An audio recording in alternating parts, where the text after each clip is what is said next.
তুমি কবিতা মুখস্থ করনি কেন? স্যার কবি আমায় মুখস্থ করে নাই।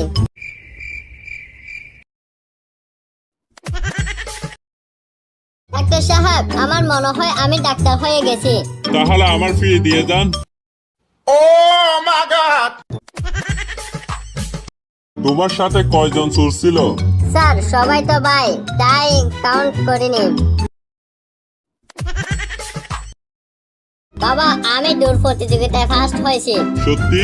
হ্যাঁ, দৌড়াইনি, সোজা শর্টকাটে চলে গেছি। দিলে ফেনা হয় না কেন?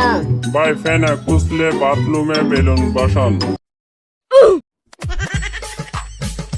তুমি কি খাওয়ার আগে আমার হাত ধরবে? হ্যাঁ, খাবারের সঙ্গে প্রেমও খাওয়াবো।